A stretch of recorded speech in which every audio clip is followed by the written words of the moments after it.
దావత్ మస్తు ఇచ్చినట్రా సారు. మస్తు ఎంజాయ్ చేసినావా?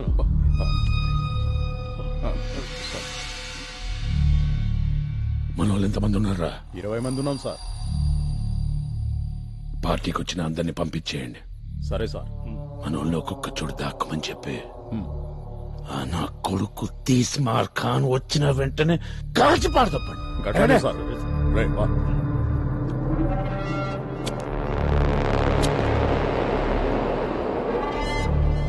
తీస్మార్ ఖాన్ కొడక్క వికి వికి బ్యాంగ్ బ్యాంగ్.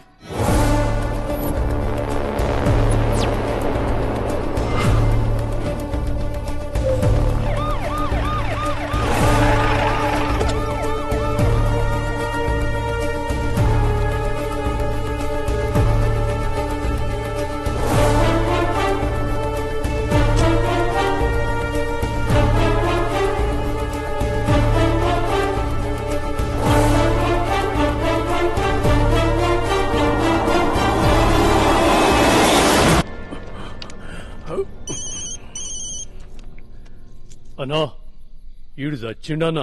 పైకి తీసుకునిరా. పట్టుండ్రా, పైకి తీసుకుపోదాం. జాగ్రత్త జాగ్రత్త జాగ్రత్త. ఏంట్రా? సరే వెళ్ళండి, వెళ్ళి పోనీ తాగండి. Okay sir. గట్లనే సార్.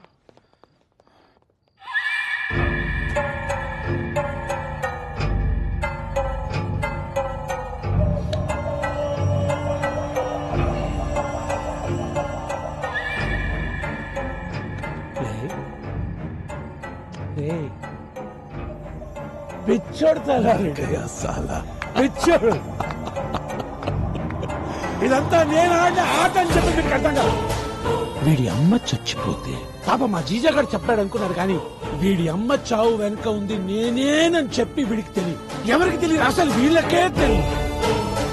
ఇన్ని డయాగ్నోస్టిక్ సెంటర్స్ పెట్టి నేను సర్వీస్ చేస్తుంటే అందరూ పాపం సర్వీస్ చేస్తున్నాడు అనుకున్నారు, కానీ నాకు కావాల్సిన చావు కోసం చేస్తున్నానని చెప్పి ఎవరికి అర్థం కాలేదు. కాలే కాలే కాలే ఎవరికి అర్థం కాకుండా అంత బాగా పెర్ఫార్మ్ చేశాను. వీడి కూడా అర్థం కాకుండా చచ్చిపోయాడు. వీడికి ఇప్పించిన ఈ పోలీస్ జాబ్ వీడి కోసం అనుకున్నాడు, కానీ నా కోసం అని చెప్పి వాడికి తెలియదు. అందుకే జీజా గారు నాకు అడ్డొస్తున్నాడని చెప్పి వీడికి ఇప్పించిన ఈ పోలీస్ జాబ్ తోనే వాడిని చంపేశా. ఇప్పుడు జీజా కోసం వచ్చిన తల్వార్ ఏం చేశాడు? తన తమ్ముడిని చంపాడన్న కోపంతో తీస్మార్ ఖాన్ని చంపేశాడు. అయితే ఒక లాజిక్ ఇక్కడ ఏంటంటే,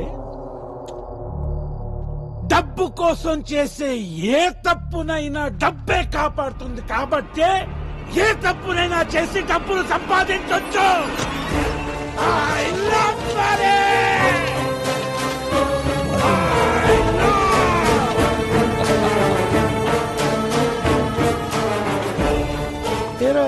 నాలో ఈ యాంగిల్ చూడకుండా చచ్చిపోయావు. తీసు మారు కాను తీస్మార్ ఖాను లేరా. అరే సీనుగా మస్తు అలసినవురా. నేను కాల్చుడేంటి? నేను కావాలా? అరే రఘు, నువ్వు కాల్చినవురా? నేను కావాలేదన్నా. నువ్వు కాల్చినావురా? నేను కూడా కాలవలే. అరే నువ్వు కాల్చినవురా? మీరు కాలుస్తారని నేను కూడా కాలవలేనా? నేను కూడా కాంతే అన్నా. నేను కూడా కాలవలే. ఏందా నాకు ఇది? అరే ఆగుర్రా, ఆగురి. నాకు తెలుసురా నువ్వు చెప్తావని, అందుకే ఇందాక సరిగ్గా చెప్పలేదు. ఇప్పుడు సరిగ్గా చెప్తా.